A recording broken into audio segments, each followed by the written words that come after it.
마가복음 15장 1절부터 보시겠습니다. 네, 새벽에 대제사장들이 즉시 장로들과 서기관들 곧 온 궁회와 더불어 의논하고 예수를 결박하여 끌고 와서 빌라도에게 넘겨주니 빌라도가 묻되 내가 유대인의 왕이냐? 예수께서 대답하여 이르시되 내 말이 옳도다 하시매 대제사장들이 여러 가지로 고발하는지라 빌라도가 또 물어 이르되 아무 대답도 없느냐? 그들이 얼마나 많은 것으로 너를 고발하는가 보라 하되 예수께서 다시 아무 말씀으로도 대답하지 아니하시니 빌라도가 놀랍게 여기더라. 자, 오늘 우리는 드디어 예수님께서 이 십자가에 죽으시는 그런 그 과정을 살펴보게 되어집니다. 우리가 승리의 신분을 11장서부터 소개를 하면서 예수 그리스도의 고난과 죽으심에 대한 사건을 과연 승리의 신분으로 우리가 해석을 할 수 있는가라고 하는 문제를 놓고 이야기한 바가 있습니다. 지금 예수님께서 대제사장들이 즉시 장로들과 서기관들 곧 온 공회와 더불어서 의논을 갖다 하고 그리고 예수를 결박을 갖다 하고 빌라도에게 넘겨주었습니다. 우리는 이 장면을 보면서 우리는 이렇게 한번 생각해 볼 수가 있어요. 우리 구약성경에서 하나님의 모세의 오경대로 창건이 되어질 때의 내용을 보게 되면 사무엘 하에서 다윗이 골리앗 장군하고 맞짱을 뜨는 장면이 나와요. 맞짱이라는 건 좀 세속적 표현 같지만 가장 한국적 표현입니다. 왜냐하면 골리앗이라고 하는 그 임금은 어마어마한 거구예요. 성경에 나타나는 수치로 되면 3m에 가까운 그런 그 거인이었었는데 온 이스라엘이 그 앞에 겁을 먹고 전장에 나가지 못할 때입니다. 그때 그들이 수작을 부린 것이 뭐냐면 우리가 대표자로 장군을 하나 보내겠다. 너들도 장군 하나를 보내라. 그럼 맞짱을 뜨자 그 이야기예요. 그래놓고 거기서 이기게 되면 그 승패에 우리는 순복하자. 이런 그 전쟁의 약속이 있었는데 그 전쟁 방법을 이 사람들이 제1회가 한 겁니다. 그런데 이스라엘 백성들이 보니까 자기네들은 거의 비교할 수조차도 없는 거야. 사울이 보통 그 국민들에 의해서 어깨 위로 머리 하나가 더 클 정도라고 그랬으니까 그때 그 사울이라고 하는 그 왕도 제법 거구였어요. 그때 당시에. 근데 거기는 골리앗하고는 비교가 안 되는 그런 그 상황입니다. 그런데 다윗이라고 하는 미소년이 성경에 청년으로 나와져 있습니다. 미청년이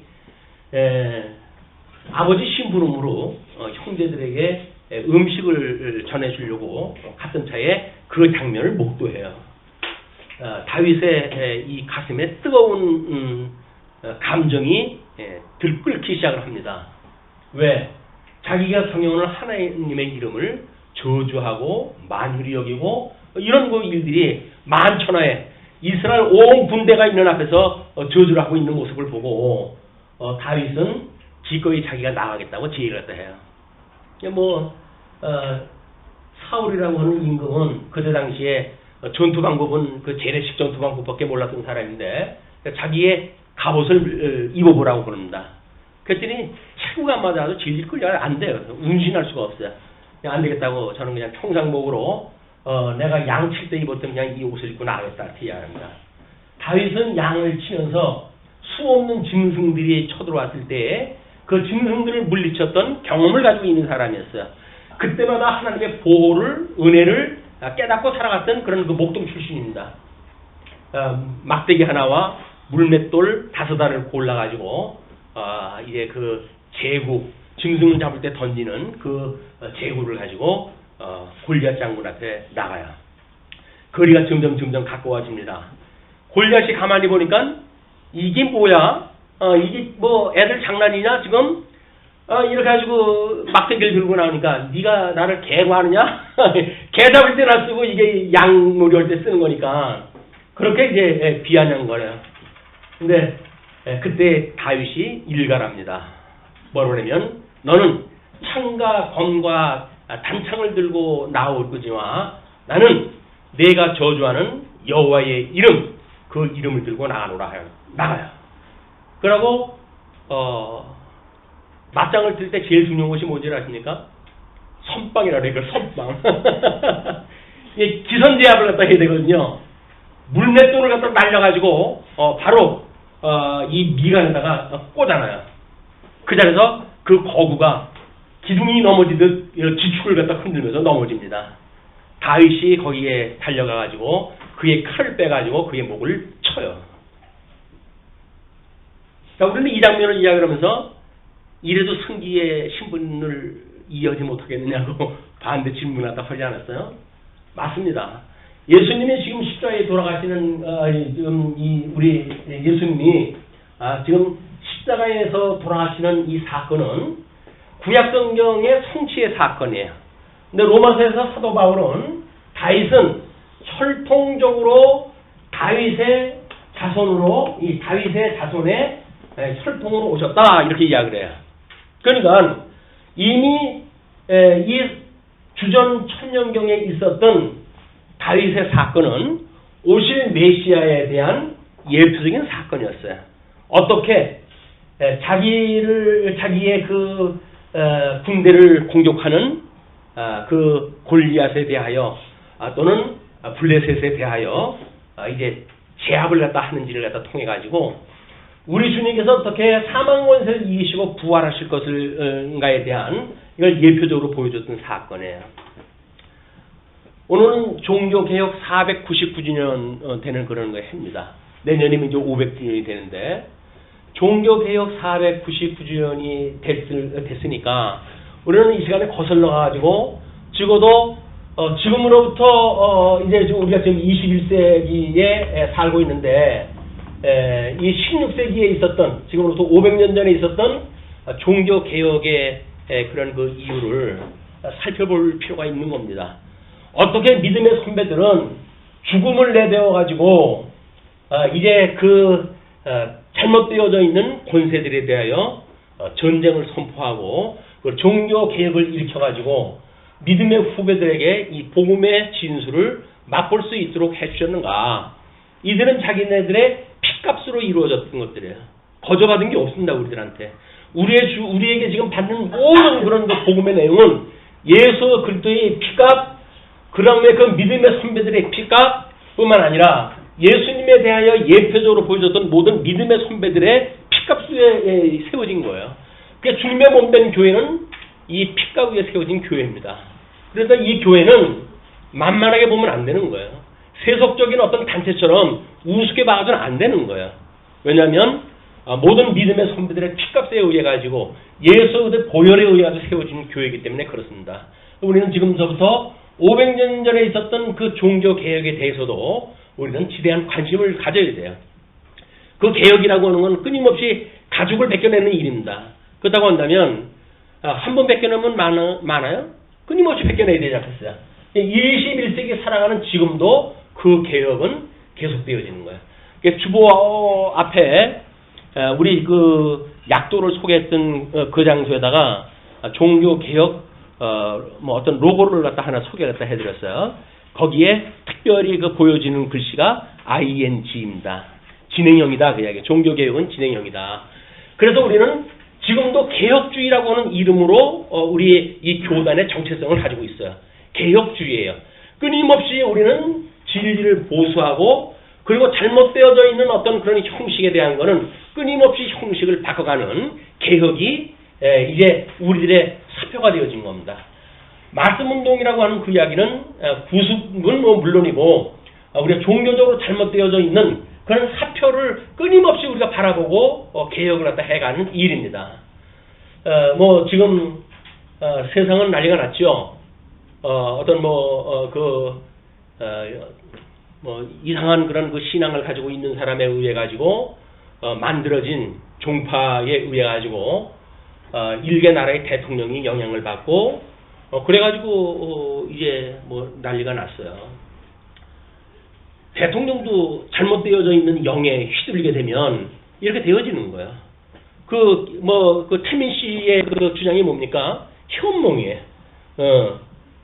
당신 어머니가 나한테 현몽했다 그 이야기거든요. 예수 그리스도로 말하면 이 말씀이 어떠한 것도 지금 우리들에게 이 믿음에 대한 근거가 될 수가 없어요. 그러니까는 구약 성경에서 끊임없이 우리한테 경고하는 것이 뭐냐면 우리들한테 점을 치지 마라. 점을 치지 마라. 왜? 하나님이 우리하고 함께 계시는데 뭐가 앞길이 궁금해가지고 점을 치고 다닙니까 우리가. 점 친다는 이야기는 뭐예요? 우리 주님께서 우리를 갖다 인도하신다는 걸 안 믿는다는 거예요. 그리고 우리 앞길이 뭐가 보이게 되면 그게 허상인데도 불구하고 그 허상을 보여주는 그걸 가지고 믿겠다 그 이야기거든요. 그게 우상 숭배인 거야. 우리는 철저하게 성경에 계시되어진 그 하나님, 삼위일체 하나님을 우리는 믿을 뿐입니다.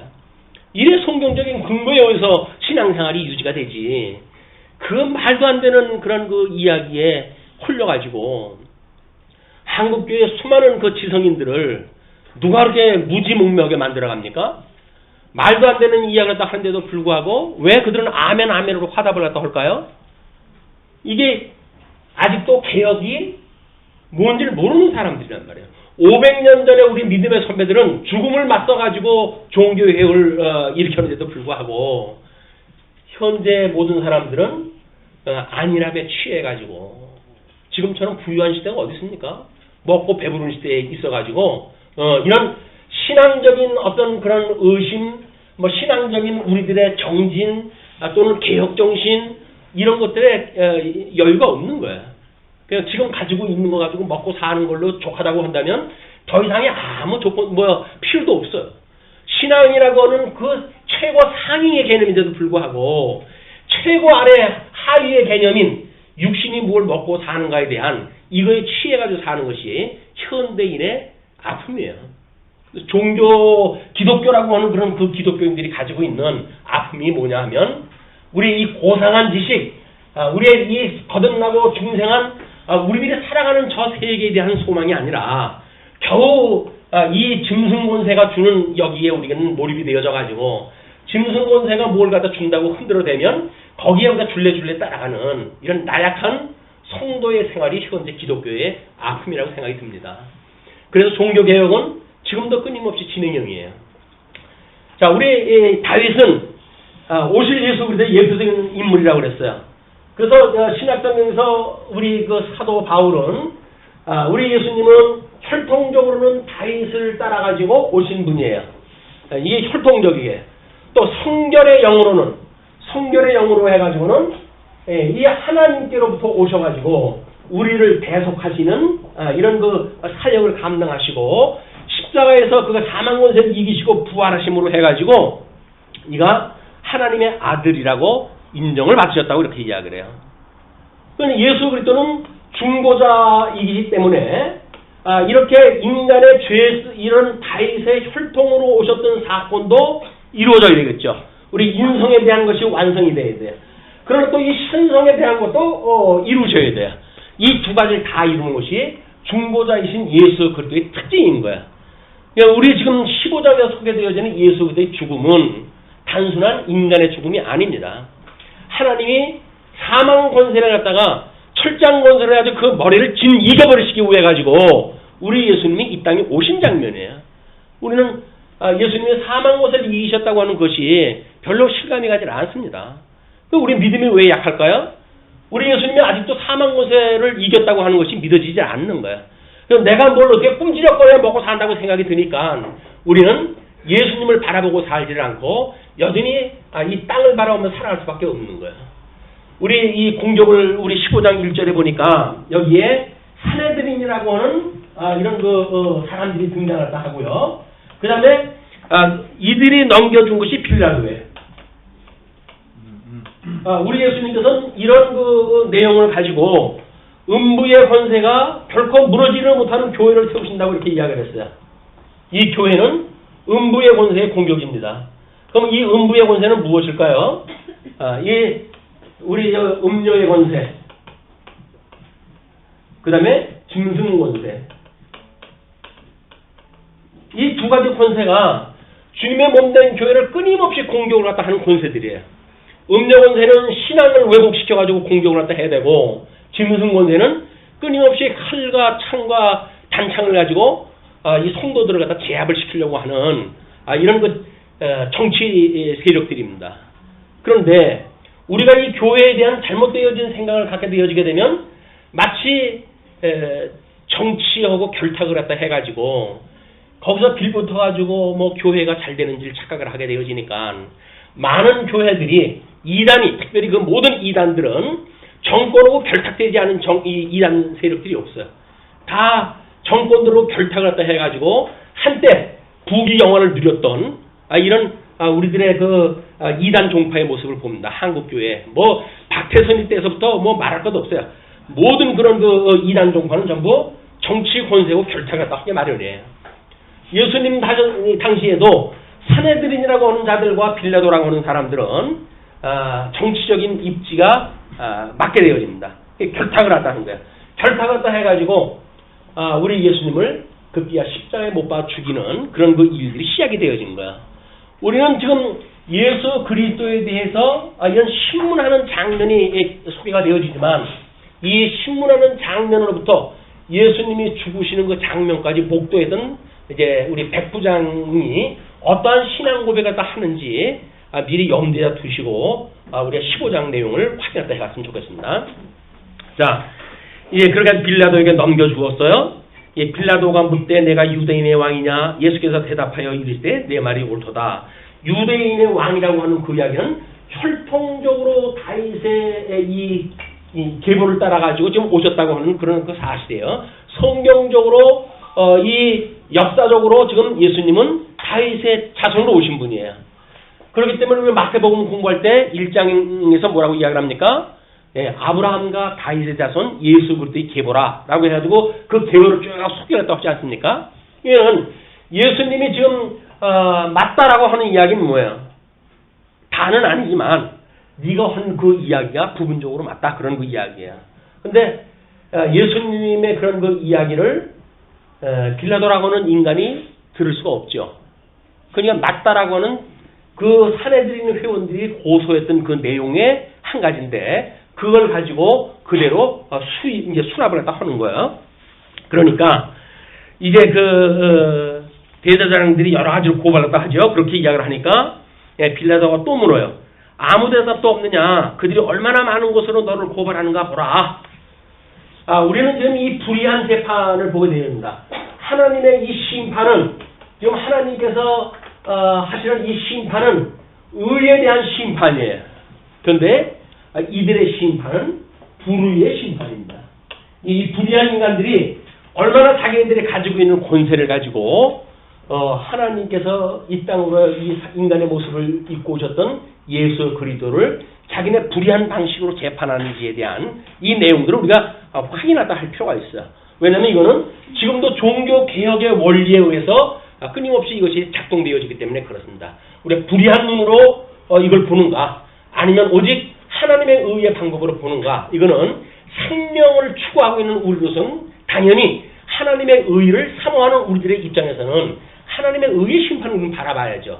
그러나 이 불의한 자들의 심판은 지금 여러 가지로 뭐 이런 그 불의한 재판에 대한 것이 소개가 되어집니다. 뭐 일단은 해 뜨기 전에 이루어진 재판이라고 하는 것, 예수에게 변호인이 전혀 없다고 하는 것, 또는 뭐 여러 가지 절차를 갖다 무시한다고 하는 그런 그 이야기, 또 사내들인의 공식적 그 회집 장소가 아니라 가야바의 거처에서 재판이 속개되어졌다는 이야기, 또 안나스 앞에서는 증인이 없다는 그런 그 신문에 대한 이야기, 또 대제사장이 직접 신문을 갖다 했다는 이야기, 또는 잠정적으로 사형 언도를 이미 내려놓고 뭐 우리는 요즘 뭐라 그래요? 그거를 이미 확정되지 않는 것은 죄로 여기지 않는 것이 법의 정신이에요. 근데 이들은 그걸 가지고 이미 사형을 전제로 해가지고 신문을 갖다 해들어가는 거야. 그리고 고발이 되어졌고 이런 일들이 지금 벌어지고 있는 것인데 예수님께서는 다시는 아무 말씀도 안 하셔요. 왜냐하면 더 이상은 세상 걸로 해서 이야기를 했기 때문에 하늘 걸로 이야기해가지고 들을 그 귀가 할례받지 못한 인간들이니까 대답을 하지는 않습니다. 그렇게 그냥 이제 땅의 것에 의해 가지고 십자가에 못 박아 죽으시는 그런 우리 주님의 그 사역을 감당할 수 있기 때문에 그렇죠.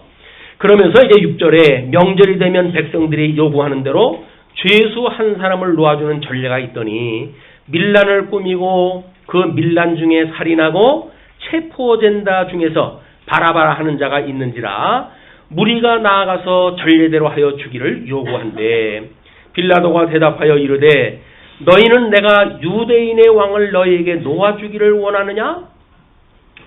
예수님을 지금 고발하는 자리에서 전례를 따라서 한 사람을 이제 방면을 갖다 해주는 그런 원칙을 요구했다 하니까 너희들이 요구하는 이런 너희의 왕을 놓아주기를 원하느냐? 이렇게 이야기를 해요. 빌라도가 지금 이 이스라엘의 총독으로 와 있는 사람이기 때문에 이런 걸 모르는 사람이 아니에요. 정치적인 상황을 너무나 잘 알아요. 그리고 예수님을 이 사람들이 시기해가지고 죽인다고 하는 음모도 다 꿰고 있어요. 그러나 물어봅니다. 왜? 너희들이 다윗의 왕으로 고발했다 했고 그런 연후에 한 사람 놓아주기를 원하니 너희들이 고발하는 이 다윗 너희들의 왕을 놓아주기를 원하느냐? 라고 이야기를 하는 거예요.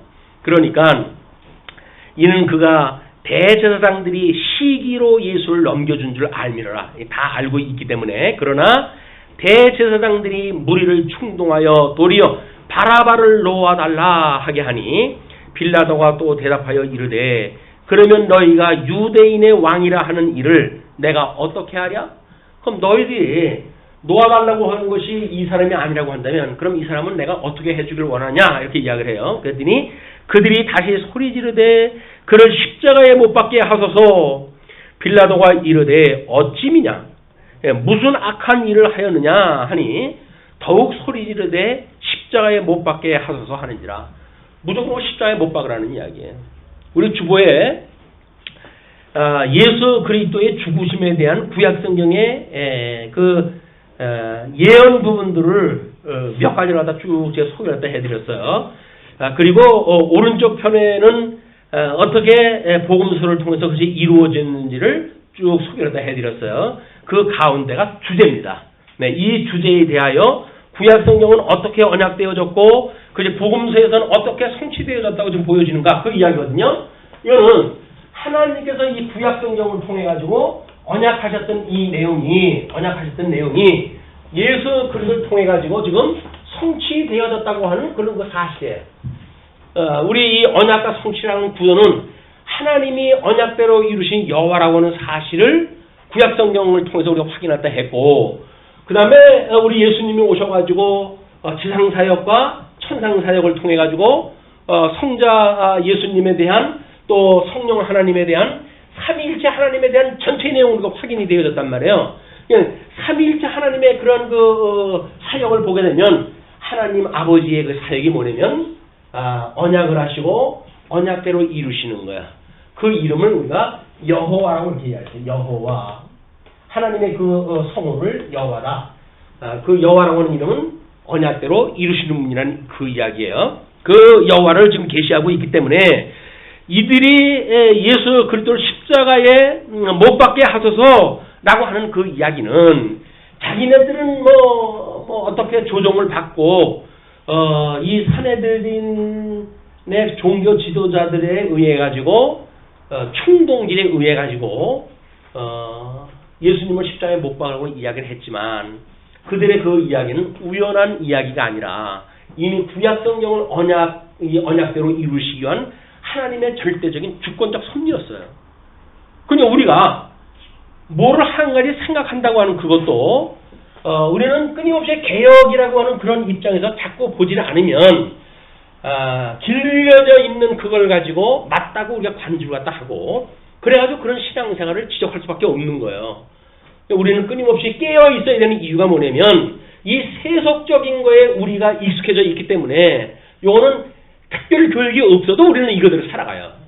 그러나 끊임없이 하나님의 말씀으로 새로운 교육을 받아야 새로운 피조물로 되어져 있는 성도가 먹을 양식이 다르고 우리는 세상을 살아갈 세상이 다르고 우리의 가치가 다르고 우리는 삶을 살아야 될 목적이 다른 사람들이에요. 근데 우리는 이쪽에 길들여져 있기 때문에 이 사람들처럼 살아가면 되지 뭘 유별하냐라고 이야기가 하게 마련입니다. 그렇지는 않습니다. 우리는 여기서는 좀 잠들어 있는 거야. 깨어 있어야 우리가 새로운 세계에 살아가는 거거든요. 예수님과 더불어서 우리가 이 영원한 하나님 나라를 기업으로 받았다고 그러는데 과연 그거는 하나님의 나라를 기업으로 받고 그리고 그 하나님 나라에 살아가고 있는가요? 하나님 나라에 살아가는 것이 아니라 그냥 그렇다고 치고 우리는 여기서 살아가고 있는 거예요. 이것이 아직도 개혁이 덜 되어져 있는 우리의 잠자 있는 우리들의 생활이다. 아마 우리 2세기를 열었다고 하는 칼바르트가 로마서 방론집을 썼어요. 그때 당시에 우리 이 종교개혁 이후에 뭐 엄청난 그런 그 진리의 빛이 선포가 되어졌고 그럼에도 불구하고 점점 뭐 문예 부흥 운동이라든지 계몽 운동이라든지 이런 걸로 해서 사람 이성들이 깨어나기 시작을 하거든요. 그러니까 점점 복음 정신은 없어지고 뭐만 드러나요? 인문적인 것만 드러나기 시작을 하는 거예요. 그래가지고 모든 지성인들이 잠을 자게끔 되어져 있는 거예요. 1차 세계대전, 2차 세계대전이 일어났는데도 불구하고 종교계에서는 아무 이야기도 없어요. 그 수많은 사람들을 죽여야 된다고 하는 전쟁에 가표를 던지는 것이 그때 종교 지도자들이었어요. 그때 칼바르트가 합리적인 의심을 갖습니다. 기독교가 이런 건 아니잖아? 어떻게 사람을 죽이는데 그것도 뭐 정치권 세대를 가진 자들이 한다면 모르지만 종교 지도자들이 거기에 가표를 던진다는 건 도대체 이게 무슨 현상이냐? 라고 하는 걸로 해가지고 고민을 갖다 하기 시작을 해요. 이 칼바르트가. 로마서에서 그거를 피력을 하기 시작합니다. 그래서 그가 그 로마서를 발표를 갖다 했던 그 내용을 가지고 후대의 신학자들은 20세기는 칼바르트가 열었다 이렇게 이야기를 해요. 왜냐하면 그때 모든 잠자고 있던 지성들이 잠을 깨어났다는 거예요. 예수를 믿는다고 하는 사람들이 지성인으로서 예수님을 갖다 믿는데도 불구하고 잠을 자고 있기 때문에 세상을 읽어내지를 못하는 거예요. 지금 이 대한민국 어떻게 돌아가는데 읽어내지를 못하는 거예요. 그냥 입에 하루 세끼 푹칠만 산다고 생각이 드니까 여기서 우리들을 갖다가 뭐 이렇게 편하게 주는 모든 문화에 그냥 우리는 익숙하게 살아가고 거기에 그냥 짝 맞춰 살아가는 거예요. 그냥 거기에. 그러니까 아쉬운 게 아무것도 없어요. 그거를 신앙적으로 해가지고 잠자고 있다. 그런 이야기입니다. 늘 깨어있으라는 이야기는 뭐예요? 이거 짐승권세가 너희를 갖다 길들여가고 있는데 그거로부터 깨어나는 거 아닙니까? 깨어난다고 한다면 우리는 하나님의 말씀을 가지고 이 세계를 갖다 봐야 돼요. 이 진리의 세계가 지금 어떻게 작동이 되어지고 있는지. 자, 그런데 그들이 말하는 건 십자가에 못 박아서라고 하는 그 이야기는 예수님은 십자가에 돌아가시게끔 이미 언약이 되어져 있어요. 나무 아래 저주를 갖다 가지고 돌아가셔야 돼요. 물론 유대인들은 지금도 예수님이 십자가에 죽었다고 하는 그 이유는 저주 아래 죽었다고 하는 이야기고 그가 저주받은 사람이라고 한다면 그리스도일 수가 없다라고 이야기를 해가지고 이 메시아를 믿지 않는 이것이 지금 유대인의 신앙이에요. 이게 그냥 만들어낸 게 아닙니다. 지금 이들이 십자가에 못 박으라고 하는 그 이야기는 저주받았다고 하는 자라고 하는 걸 지금 드러내기 위해서 그러는 거예요. 근데 그 저주가 우리 모든 사람들을 위한 저주인 줄 이 사람들은 몰랐죠.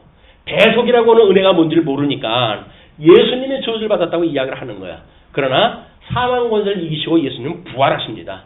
저주받은 그런 사람이 아니라고 하는 걸 보여주는 아주 적극적 계시 방법을 통해 가지고 역설적 설명하다 해가셔요. 자, 그러면서 이제 그들이 십자가에 못 박아서 하니까 빌라도가 어찌미뇨 무슨 악한 일을 하였느냐 하니 더욱 소리 지르되 십자가에 못 박게 하소서 하는지라. 빌라도가 무리에게 만족을 주고자 하여 그때는 정치 권세라고 하는 건 표가 이야기하는 거 아니에요? 그냥 많은 대중들이 욕을 갖다 하는 그런 것들에 만족을 주고자 해가지고 바라바는 놓아주고 예수는 채찍질하고 십자가에 못 박히게 넘겨주니라. 우리가 지금 객관적인 이 성경을 보니까 너무 억울하잖아요. 그때 바라바는 혁명을 시도하는 강도 출신이에요. 그런데도 불구하고 그는 놔주고 예수님은 아무 죄가 없는데 십자가에 못 박아 죽도록 내어주는 이 불의한 심판에 대하여 어떻게 생각을 하십니까? 가슴에 뜨거운 피가 끓으십니까? 라고 한다면 여러분은 깨어 있는 거야. 근데 뭐 하나님 언약되어진 대로 되는 건데 그게 나하고 뭔 상관이냐 라고 보여진다고 한다면 우리는 그냥 객관적인 진리를 남의 눈으로 보고 있는 거야. 우리 믿음의 눈으로 그걸 보지를 아니하고 세속의 눈으로 그걸 보기 때문에 그런 현상이 나타난다. 자, 그러면서 16절로부터 19절 이제 군인들에게 조롱을 당하죠. 군인들이 예수를 끌고 이 브라이도리온이라고 하는 뜰 안으로 들어가서 온 군대를 모으고 예수에게 자색 옷을 입히고 가시관을 엮어 씌우고 격려하여 이르되 유대인의 왕이여 평안할지어다 하고 그때 왕의 복장을 거짓으로 입히는 거예요. 이제 모양으로 해가지고 망토를 입히고 그 위에 가시면류관을 씌우고 이렇게 해가지고 격려를 갖다 해서 인사를 갖다 해가지고 유대인의 왕이여 평안할지어다 라고 이렇게 네가 말하는 유대인의 왕이라는 걸 우리가 인정해줄게 그렇게 이야기를 하는 거죠. 왜? 쫓고 있으면 넌 죽어. 죽으면서도 네가 유대인의 왕이라고 지금 그럴 거야? 저 그걸 보고 이거 장난들 치는 거겠죠. 자, 그때 물론 이런 어떤 예수님이 수모를 당하는 일도 구약 성경에 다 언약되어져 있던 겁니다. 갈대로 그의 머리를 치며 침을 뱉으며 뿔어 철하더라. 철까지 해요. 희롱을 다 한 후 자색 옷을 벗기고 도로 그의 옷을 입히고 십자가에 못 박으려고 끌고 나가니라. 예수님이 돌아가시기 전에 이 흙덩어리 같은 인간들에 의해 가지고 조롱을 받으시고 끝내 십자가에 못 박혀 돌아가시기 위해서 출발을 갖다 하게 됩니다. 21절 이제 마침 알렉산더와 루포의 아버지인 구레네 사람 시몬이 시골로부터 와서 지나가는데 그들이 그를 억지로 같이 가게 하여 예수의 십자가를 지우고 예수를 끌고 골고다라 하는 곳에 이르러 그래도 구약의 언약을 이루기 위해 가지고 대신 십자가를 지게 하는 자를 하나님께서 다 준비를 시키시고 그걸 루포의 아버지라고 이렇게 이야기를 합니다. 이건 뭐 사도행전이라든지 서신서에서 보게 되면 이제 예수님을 믿어가지고 놀라운 사역자의 그 일을 갖다 하게 되어지는 그런 하나님의 역사를 우리가 보게 되어집니다만은 자 몰약을 탄 포도주를 주었으나 예수께서 받지 아니하시니라. 몰약이라고 하는 지금 우리가 뭐 이 고통을 이제 못 느끼게 하는 그런 이야기인데 그걸 예수님께서 받지 않아요. 그래가지고 순수하게 인간이 받을 수 있는 모든 고통을 그대로 받고 돌아가시겠다고 이제 생각을 하신 거죠. 그러면서 십자가에 못 박고 그 옷을 나눌세 누가 어느 옷을 가질까 하여 제비를 뽑더라. 예수님 옷을 갖다가 이제 벗겨가지고 그걸 제비를 나눠요. 근데 제비 나누는 것도 구약에 언약되어져 있던 거예요. 그냥 언약되어진 대로 그것이 지금 이루어져요. 그러면 제자들이 아마 이 앞에 이것을 봤다고 한다면 어떻게 예수님이 돌아가시는 장면이 이렇게 구약의 언약대로 이루어질까 해가지고 그때 무슨 아마 회개의 역사가 일어나지 않을까. 근데 유감스럽게도 그 자들은 다 도망가고 없고 예수님이 돌아가시는 그 현장에는 여인 몇 명만 남아져 있는 상태예요 지금. 그런데도 불구하고 현대 그 여인들한테 강도권을 주지 않는다든지 뭐 이런 교회 정치에 참여치 못하게 한다든지 하는 그런 그 일들은 성경의 원리를 왜곡시켜도 한참 왜곡시키는 거야. 어떻게? 기득권을 가진 사람들의 장난이에요. 남자들에 의해 가지고 지금까지 역사가 이루어져 왔으니까 뭐 여자가 힘쓰는 거는 뭐 베갯머리에서 무슨 뭐 모사를 뿌리면 모를까 드러나가지고 하는 것이 아니라고 보여지는데 그렇지는 않습니다. 예수님의 모든 역사는 여인들과 함께 시작이 되어졌어요. 왜 그럴까요? 그 여인이 주님의 몸된 교회의 특성을 나타내는 여성성이기 때문에 그렇습니다.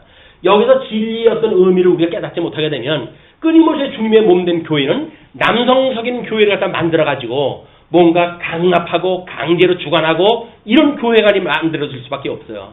그러나 여성성이라고 하는 그런 의미를 깨달았을 때 비로소 우리는 복음적인 교회관이 만들어져요. 섬기고 자상하고 긍휼을 여기고 이런 여성적인 교회를 우리가 알게 되어진단 말이에요. 이런 의미를 모르게 되면 괜히 뭐 목이나 뻣뻣하게 세우고 뭐 남자는 하늘 여자는 뭐 땅 이렇게 하면서 옛날 그 못된 짓거리 했던 걸 갖다 지금도 주님의 몸된 교회에서 그 일을 다 하고 있단 말이에요. 여자들이 더욱 분발하고 깨어날 이유가 여기 있는 겁니다. 자 그렇게 하니까 이제 그 억지로 쉬고 이제 그 포도주를 먹게 하니까는 그걸 먹질 않았어요. 그런데 그 제비를 갖다 나눌 때 때가 제3시가 되어 십자가에 못 박으니라 3시가 돼가지고 3시에 이제 못을 박았어요. 그 위에 있는 죄패에 유대인의 왕이라 썼고 강도 둘을 예수와 함께 십자가에 못 박으니 하나는 그의 우편에 하나는 좌편에 있더라. 이것도 구약의 언약대로 지금 이루어지는 사건이에요. 불의한 자 가운데 지금 예수님이 처형을 당하는 장면이 그러면서 29절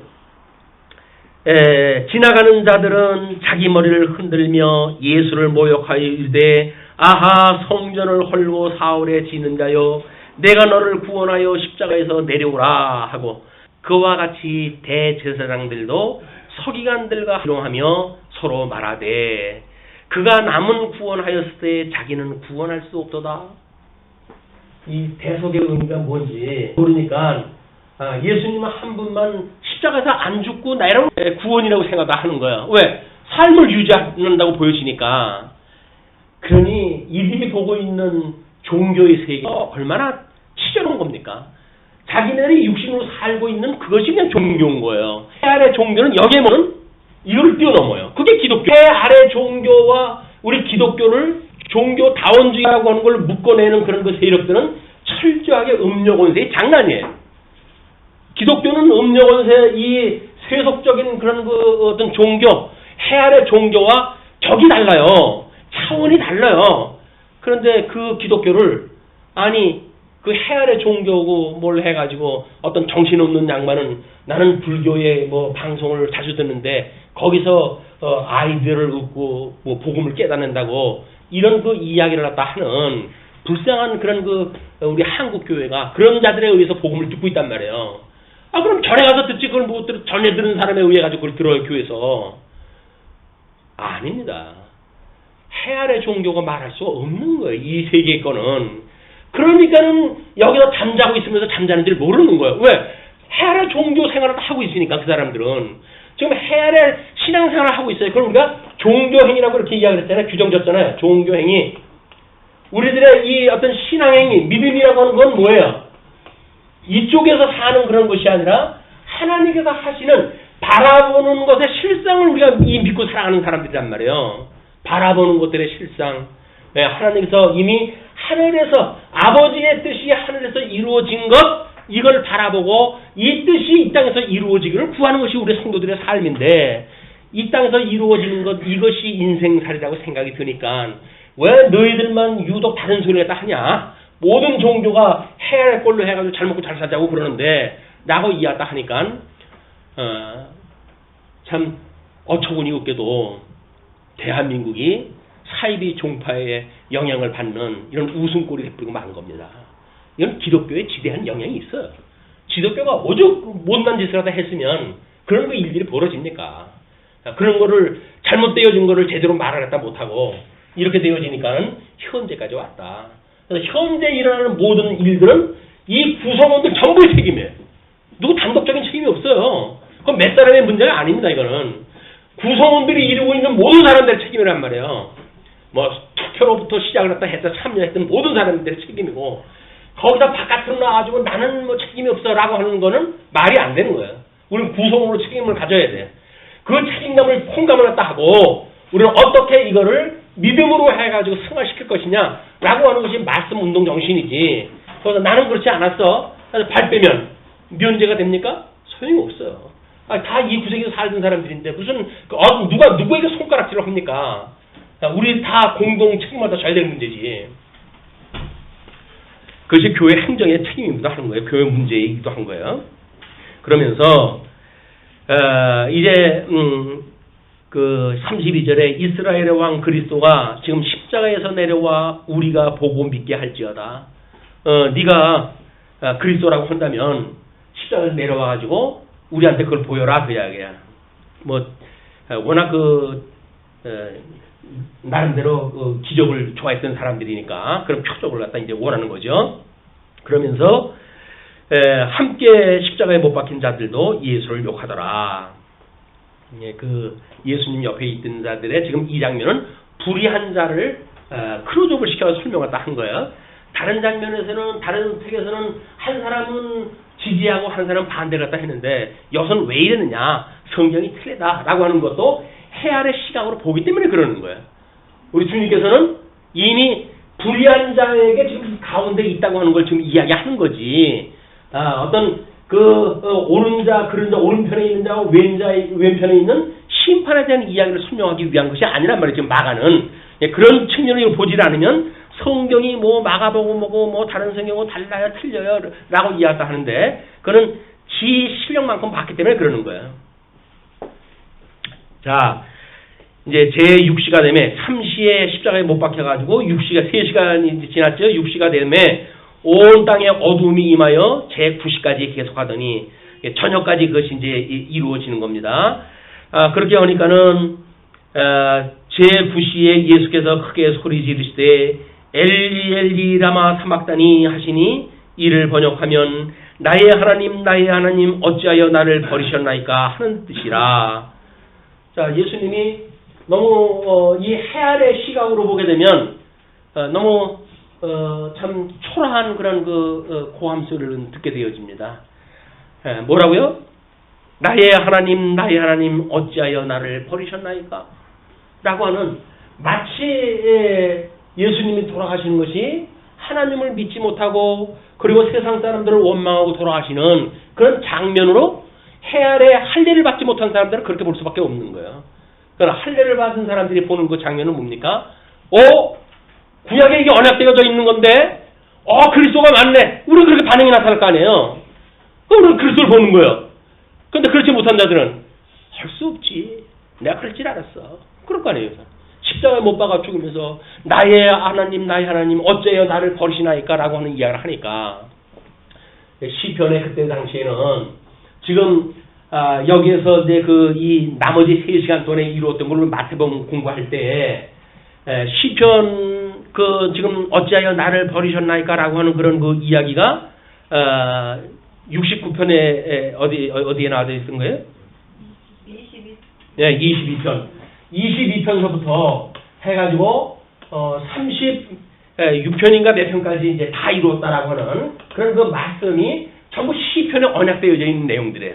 예수님이 3시간 동안 십자가에 못 박혀 있어요. 그리고 못 박힌 자로 피가 조금씩 흘러가지고 마냥 지금 돌아가고 계셔요. 그럼 3시간 동안 뭐 하고 있었을까요? 그냥 넋 잃고 있었을까요? 끝났다 이제 난 죽었다 라고 해가지고 그냥 계실까요? 끊임없이 시편의 말씀을 묵상을 하고 시편에 언약되어진 말씀이 이루어지니까 아버지 어찌하여 나를 버리십니까? 라고 하는 시편 22편 1절부터 시작해가지고 시편을 쭉 묵상하다 하기 시작을 하는 거예요. 그래가지고 나중에 운명하다 하실 때 다 이루었다라고 하는 시편의 그 마지막 이야기를 다 하시고 돌아가신 거예요. 그 뭡니까? 이때 당시에는 장절이 없을 때 아니에요. 그냥 이때의 어떤 성경 구절을 나름대로 인용한다든지 하는 그 이야기는 어떤 구절 앞 구절과 뒷 구절을 이렇게 기록을 때 해놓으면 이 전체의 그 내용이라고 하는 거를 약속되어져 있는 그런 상황이 문화적으로. 그러니까 예수님이 지금 시편 22편 1절을 갖다 이야기하셨다는 그 이야기는 네 가지 그 이야기 다 하셨죠. 그러나 이 십자가에 못 박아가지고 힘이 약해지시는 분들 계속 이렇게 큰 목소리로 할 수가 없잖아요. 그래가지고 이제 가상 7원이라고 해가지고 예수님이 십자가에 못 박아 돌아가실 때 7가지 말씀하다 했다라고 이야기를 하는데 요 7가지는 십자가 근처에 있던 사람들이 들었던 내용 요것만 7가지라는 이야기지. 예수님의 지금 이 모든 생각의 세계는 시편의 내용들을 전부 묵상을 하고 계셨다. 그대로 좀 예수님은 돌아가시는 거예요. 그것이 오늘날 개혁정신인 거예요. 우리가 고난을 당할 때 뭘 생각을 하십니까? 어떻게 하면 이 환경을 모면할까 이걸 생각합니까? 아니잖아요. 성경은 과연 뭘 말하고 있지? 라고 하는 걸 우리가 깨달아야 여기서 개혁정신이 일어나고 말씀 운동이라고 하는 그런 운동력이 발동을 갖다 하는 거지. 현상만 피우려고 한다면 끊임없이 예수님도 어찌하여 나를 버리셨나이까 했는데 나도 그렇게 해야지. 그래가지고 어찌하여 나를 갖다가 버리십니까? 하나님 나의 자녀를 갖다 삼으신 분 아닙니까? 이렇게 아주 원망하는 걸로 끝납니까? 아니잖아요. 예수님의 이런 그 이야기를 잘못 인용을 하게 되면 엉뚱한 신앙생활이 되어지는 거예요. 이쪽에서. 예수님이 그렇게 이야기한 거는 성경의 말씀을 묵상을 하고 있는 내용입니다. 네, 그렇게 하면서 곁에 섰던 자 중 어떤 이들이 듣고 이르되 보라 엘리야를 부른다 하고 한 사람이 달려가서 해면에 신 포도주를 적시어 갈대에 끼워 마시게 하고 이르되 가만두라 엘리야가 와서 그를 내려주시나 보자 하더라. 예수님은 이미 사역을 하면서 뭐라 그랬어요? 엘리야에 대한 예언은 당신 앞서가서 6개월 전에 요한이 와가지고 다 이루었다고 설명을 다 하지 않았어요. 이 자들은 그 정보도 없는 자들이니까. 네, 엘리야, 이 구약성경에서 엘리야가 승천을 갖다 하고 승천한 분이 와가지고 이제 메시아라고 그랬으니까 아마 저가 엘리야를 부른다. 부활했던 그 엘리야를 부른다. 그래서 엘리야보다도 하수로 본 거예요. 이제 우리 예수님을. 그렇게 이야기를 하니까 예수께서 큰 소리를 지르시고 숨지시니라. 이에 이제 여기까지는 현장의 37절은 현장의 모습이고 예수님이 지금 성전에 돌아가신 게 아니잖아요. 그러니까 38절은 현장의 이야기가 아니에요. 이에 성소 휘장이 위로부터 아래까지 찢어져 둘이 드니라. 자, 우리 예수님의 이 중보자, 이거는 이 하늘과 이 땅과 이 사이를 우리가 중간을 갖다 우리가 궁창이라고 했어요. 이걸 하늘이라고 이렇게 이야기했어요. 이 천상세계 셋째 하늘라고 한다면 우리 예수님의 성전으로 오신 분 아니에요. 예수님은 우리 제사장들이 들어갈 수 있는 이걸 우리가 성소라고 이렇게 이야기를 했어요. 대제사장만 들어갈 수 있는 법궤가 있는 곳, 여기가 지성소예요. 지성소는 1년에 한 차례만 우리 여기를 들어갈 수가 있어요. 그렇지 않으면 대제사장이 다 죽습니다. 이것도 예의법을 잘못 지켜 들어가게 되면 대제사장을 뽑아요. 들어갈 때 그 대제사장복에 방울을 달아놓고 그리고 그 발에다가 끈을 메고 여길 들어갔어요. 방울 소리가 안 나오면 하나님 앞에 죽었다고 생각이 들어가지고 시신을 들어갈 수가 없으니까 시신을 끈을 갖다 끌어내는 것이 이 지성소를 막고 있는 이 장막의 지금 모습이란 말이에요. 그런데 그 장막이 예수님이 돌아가시자마자 장막이 위로부터 아래로가 쭉 찢어져요. 아래로부터 찍었다고 하면 누가 밑에서부터 이렇게 찢어졌다고 하지만 위로부터 아래로 찢어져요. 이건 하나님께서 하신 사역이에요. 그래서 이제는 여기서 하나님으로 인하여 새로운 피조물이 되어진 성소들마다 우리 하나님께서 이 하늘 궁창을 여시고 하늘을 보여주시게 되면 16장에서 이제 소개가 되어지지만 하나님 보좌 우편에 앉아 계신 예수 그리스도를 볼 수가 있는 거예요. 우리가 예수님이 이제 여기를 올라가시는 그런 일입니다. 그렇기 때문에 예수를 향하여 이제 여기는 성전에서 있던 일이고 모든 그 예수님의 체포로부터 사형을 집행했던 그 백부장이 예수를 향하여 섰던 백부장이 그렇게 숨지심을 보고 이르되 이 사람은 진실로 하나님의 아들이었도다 하더라. 오히려 사형 집행을 했던 그 백부장은 예수님의 돌아가시는 이 장면이 이것이 남다른 거예요. 지금 성경대로 무엇이 이루어지고 예루살렘에 와가지고 군대 생활 백부장으로 근무하다 했으니까 유대인에 대한 그런 그 풍습이라든가 우리 구약 성경의 내용이라든지 이런 걸 다 공부했다 했던 사람 아니겠어요? 그 사람이 봤을 때 예수님이 이 돌아가시는 거 이 장면을 보고 이는 참 하나님의 아들이었다라고 백부장이 선언을 갖다 해요. 자, 그러니까 멀리서 바라보는 여자들도 있는데 그 중에 막달라 마리아와 또 작은 야고보와 요새의 아버지 마리아와 또 살로메가 있었으니 이들은 예수께서 갈릴리에 계실 때에 따르며 섬기던 자들이요 또 이외에 예수와 함께 예루살렘에 올라온 여자들도 많이 있더라. 왜 예수님이 갈릴리로부터 따라왔던 제자들 모든 제자들은 다 도망가는데 여자 몇 명만 예수님 근처에 남아져 있을까요? 이것이 종교 개혁 정신이에요. 우리 예수님을 믿는다고 따랐던 사람들도 자기 일신상에 어떤 손해가 끼친다고 한다면 다 주님의 몸된 교회를 떠날 사람들입니다. 교회에 어떤 핍박이 온다. 교회 다 떠날 사람들이에요. 그러나 이제 그 예수님이 그리스도로 믿는 진정한 믿음으로 살아가는 사람들 몇 명만이 남은 자로서 그 주님의 몸된 교회를 지키는 거예요.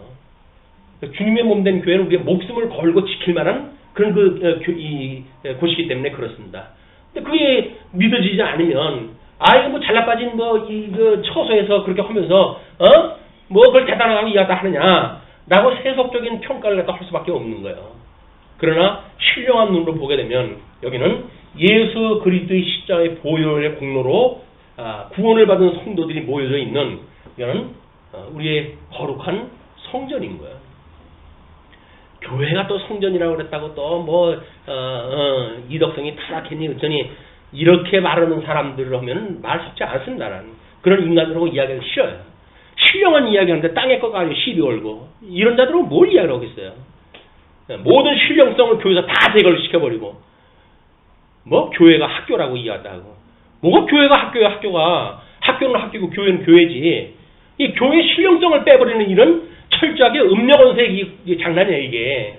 성도들이 깨어있지 못하니까 그게 뭐나 있는지라고 줄레줄레 따라하는 거예요 그냥.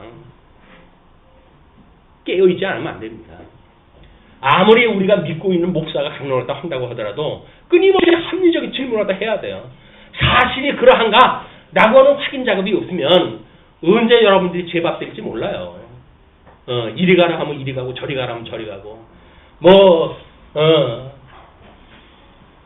관계없는 아기가 태어났는데도 성령의 역사라고 아멘 하는 웃지 못할 그런 그 일들이 우리 교회라고 뭐 특별합니까? 아니에요. 그 사람들은 우리하고 똑같은 사람들이라니까요. 그러니까 먹고 살아가는 밥이 다르기 때문에 그렇게 변해버린 거예요. 세상 사람들이 봤을 적에도 이해가 안 가는 것만큼 바뀌어버렸어요. 저 사람들이 왜 저러지? 아니 대형교회라고 한다면 거기 뭐 박학사 출신이 얼마나 많습니까? 합리적으로 해가지고 세속에 대한 그런 걸 잘하는 사람들이 얼마나 많아요. 거기에 뭐 대단한 그 CEO 출신들이 얼마나 많습니까? 근데 말 같지 않은 소리 어떻게 아멘으로 화답하는지 이게 기이한 일 아닙니까? 이게 하나님의 하시는 일이 아니면 그렇게 일어날 수가 없다니까요. 그게 믿어지니까는 요즘 아이들 말로 쌩 까는 거예요 그냥. 그냥 무조건 하고 그냥 뭐 막무가내로 아니라고 그러고 고집부리고 그러는 거예요 그냥. 근데 왜 그래요? 왜? 성경이 말하는 걸 뭔지를 모르니까 이렇게 되어진단 말이에요. 뭔가 거기에 신적 기능이 있다고 생각이 들면 무슨 신령한 무슨 뭐 권위가 있는 것처럼 보여지니까 그 앞에서 꼼짝을 못하는 거야. 무릎을 꿇고 그냥 이러고 살아갈 수밖에 없는 거예요. 종교 개혁의 우리 주일이니까 종교 개혁의 원리가 뭡니까? 우리 교회 간의 개혁이에요. 교회. 종교 개혁이니까 이 교회에 대한 개혁이에요. 그래서 교회에 대한 절대대한 권세가 뭐냐? 우리 종교 개혁이 일어날 때 중세 시대 때는 뭘 갖다 이 사람들이 권위로 내세웠어요? 이게 전부 교황의 권위예요. 교황의 권위. 지금 만약에 목사의 권위가 교황의 권위와 다르다고 생각이 되십니까? 그 교황의 권위고 맞먹고 있다니까요. 아니 500년 전에 이것이 아니라고 그래가지고 말씀이 오직 말씀만이 권위가 있다라고 이렇게 주장할 때 했는데도 불구하고 이 권위가 아직도 목사에 있다고 믿어지게 되면 그럼 종교개혁 이 사람들은 괜히 피 흘린 값이 헛되이 돌아가는 거예요. 물론 저같이 믿는 사람들을 위해서는 유효한 피죠. 그러나 그렇지 않은 사람들은 그 피가 자격은 아무 상관이 없는 피가 돼버리는 거야. 아무 상관이 없는 게 아니죠. 나중에 심판 당시에 그 피가 고소하다 할 텐데. 자, 그리고 조직에 대해서는 뭐라 그러세요? 이 조직에 대해서는. 이때는 뭐 사제주의를 갖다 이 사람들이 주장한다 했잖아요. 그러니까 2층 교회를 만들어가지고 사제가 모든 걸 주장해왔다고. 교인들은 이때 만들어진 일이 평신도라는 이야기예요. 그래서 개혁교에서는 평신도라고 말을 쓰면 안 됩니다. 개혁교에서는 평신도라는 말이 없어요. 2층 교회관을 가지고 있어야 평신도와 사제라고 하는 그룹으로 해서 교회가 나눠진단 말이야. 우리는 뭐라 그래 이걸? 만인제사장이라고 하잖아요. 만인제사장. 아니 만인제사장이라고 그러는데 언제 목사만 제사장이라고 그랬나요? 왜 근데 교회에서 목사가 없어져야 된다고 이야기했다 하죠? 중계로 해가지고 모든 게 다 대신된다고요? 말이 안 되는 거 아니에요. 우리는 전부 목사도 만인 제사장이라고 그랬다니까요. 근데 특별한 제사장이라고 그랬나요? 근데 왜 그 제사장 그 목사들을 갖다 교회에서 없애버려야 되냐고요? 사례가 나간다고? 사례비가 나간다고? 언제서 교회가 그렇게 경제 원리로 해서 돌아갔죠? 이 교회 이거 무너뜨리는 일 아닙니까 이게? 말씀을 증거하는 목사를 제거하는 일부터 시작이 되어야 된다니까요. 교회를 무너뜨리는 일이. 그래가지고 잘라빠진 뭐 연구소 몇 명이서 연구해가지고 그거 가지고 전 세계를 갖다 다 하겠다고요? 교황보다 더해 그거는 교황청보다. 아 교황청 교황의 말씀이 권위가 있다고 이야기를 했지. 거기다가 무슨 뭘 성경신학 그 개론이 무슨 진리가 된다고 해가지고 글자화 되어진 걸 그대로 읽거나 그걸 벗어나면 안 된다고 하는 이야기는 뭐예요? 교황보다 더는 왜곡이에요. 근데도 그걸 몰라요 사람들이. 종교개혁 499년의 이런 의미를 그분들 좀 깨달았으면 좋겠어요. 우리 뭐 이런 신앙에 대한 그 이야기는 뭐라 그랬죠? 이 신앙에 대한 이야기는 우리 교회에서 이야기하는 신족, 우리가 표지로 이야기하는 것이 뭐예요? 이때 이 사람들은 전부 공로주의를 갖다 이야기해가지고 그래가지고 무슨 나름대로 해가지고 돈을 갖다 걷어가지고 건물 짓고 홀다 써먹었던 거 아닙니까? 그 뭐 빌어먹는 사람들도 그걸 돈을 갖다 내지라면 안 된다고 생각이 들어가지고 동전 하나 떨어지는 소리에 무슨 뭐 자기의 조상에 뭐 있던 그 지옥에 있던 연옥에 있던 그런 그 영혼이 뭐 연옥으로 옮겨진다나 딸랑딸랑 그 동전 떨어지는 소리에 이런 장난을 쳐가지고 돈을 벌어먹고 그리고 자기네들의 꿈을 키워가고 이렇게 했던 것이 우리 중세의 어두운 때였단 말이에요. 종교개혁자들은 무슨 소리냐? 오대구대는 이신칭이다. 믿음으로 우리는 이 구원을 다 받는다. 라고 이야기한 거예요. 우리는 이신칭이에요. 믿음으로 구원을 받는 거예요. 우리들 어떤 인간의 공로로 해가지고 구원받는 게 아니란 말이에요. 근데 왜 쉬운 걸 두고 왜 어려운 걸 자꾸 택하려고 하는지 모르겠어요. 이게 여기서 길들여졌기 때문에 그렇습니다. 여기서는 뭔가 해야 했다고 믿어지잖아요. 그러나 우리는 이신칭이 믿음으로 우리는 구원을 받았기 때문에 우리들에게 나타나는 모든 열매는 믿음의 열매일 뿐이에요. 주님께서 맺게 하시는 거예요. 어떻게 이 놀라운 그런 그 종교 개혁자들의 개혁 정신이 그래 500년이 지나가면서 이게 다 없어져 버리고 교황 대신에 여기에는 대신 목사가 들어가고 사제주의 여기에 들어가가지고는 특별한 그런 그 성도들을 갖다 구루를 갖다 만들어 가지고 이런 그 조직을 갖다 만들어 가고 신앙이라고 하는 이신칭이 아니라 공로를 갖다가 인간의 어떤 행위를 갖다 강조하는 이런 시대로 되어졌는지 우리는 기함을 할 노릇입니다. 기함을 할 노릇이에요. 그러나 말씀에 의해 가지고 끊임없이 지금도 진행되어지는 개혁 정신에 의해서 우리가 말씀을 탐구한다고 한다면 지금도 우리는 이걸 지지할 수밖에 없어요. 종교 개혁자들의 근본적인 교회관에 대한 이 개혁 정신은 오늘도 유효하다. 이거를 뭐 부족하다고 해가지고 요즘 뭐 새로운 칭의론이니 이런 거 제상하는 사람이 있어요. 왜? 그 사람이 말하는 칭의로해서는 행위가 없다고 보여지는 거예요. 이건 새로운 어떤 칭의론을 가지고 행위를 유발시켜야 된다고 이렇게 보는 사람들이거든요. 그건 이신칭이라고 진정한 의미를 모르기 때문에 그러는 거예요. 우리들의 모든 인간에 나타나는 행위는 믿음의 열매일 뿐입니다. 하나님께서 거저주신 거예요. 그 거저주신 걸 가지고 우리가 자랑을 삼습니까? 그렇다고 한다면 우리는 이 사람들하고 다를 게 뭐가 있어요? 중세 로만 캐토릭하고 우리는 우리 것이 아무것도 없어요. 우리는 예수 그리스도가 이 십자가에 못 박아 죽으실 때 우리가 함께 죽었어요. 우리는 함께 예수님과 죽고 이제는 예수님이 부활할 때 우리가 함께 부활의 그 기쁨을 누리게 되어지는 겁니다. 예수님과 함께 죽었는데도 불구하고 뭐가 이것이 필요합니까? 이게 죽은 인간들이 가지고 있는 이것이 뭐가 필요하겠어요? 죽면 몸된 교회 이 개혁운동은 지금도 진행형입니다. 자, 끝으로 이제 우리 42절로부터 이날은 준비일 곧 안식일 전날이므로 저물었을 때에 아리마대 사람 요셉이 와서 당돌이 빌라도에게 들어가 예수의 시체를 달라 하니 이 사람은 존경받는 공회원이요 하나님의 나라를 기다리는 자라. 빌라도는 예수께서 벌써 죽었을까 하고 이상히 여겨 백부장을 불러 죽은 지가 오래냐 묻고 백부장이 알아본 후에 요셉에게 시체를 내주는지라. 요셉이라고 하는 사람은 예수님의 제자로 칭할 만큼 예수님의 그 복음을 믿는 자였죠. 그러나 지금 공회원으로 있기 때문에 암암리 이런 그 일을 갖다 하게 되어졌습니다. 그렇게 하면서 요셉이 세마포를 싸서 예수를 내려다가 그것을 싸서 바위 속에 판 무덤에 넣어두고 돌을 굴려 무덤 문에 놓음에 지금 무덤을 쓴 것이 구약 성경을 그대로 응하기 위하여 부자의 무덤에 들어갈 것이 이미 예언되어져 있기 때문에 그거대로 지금 약속대로 되어지는 거야. 그렇게 하면서 돌을 굴려 무덤 문에 놓음에 막달라 마리아와 요새의 어머니 마리아가 예수 둔 곳을 보더라. 왜? 자기네들은 이제 안식일 끝나면 새벽처럼 와가지고 뭔가 장례 준비 못했던 거 부족한 걸 확인해서 위치를 다 확인했다 하고 그들은 눈여겨보았어요. 우리들도 지금 눈여겨봅니다. 다음 주 안식일이 지나면 그 여인들의 하는 행동과 더불어서 우리는 또 부활의 아침을, 새로운 부활의 아침을 우리가 경험하다 하게 되어질 겁니다. 오늘 우리 예수 의 죽으심에 참여가 되어졌다고 한다면 물론 뭐 시간과 공간을 뛰어넘는 우리로서는 이미 예수 그리스도의 놀라운 의의 영광에 우리 참여되어진 자들이죠. 그러나 성경의 계시에 대한 내용은 16장에서 소개가 되어지니까 16장을 통해서 확인하시기로 하고 오늘 말씀 드리겠습니다. 기도하시죠.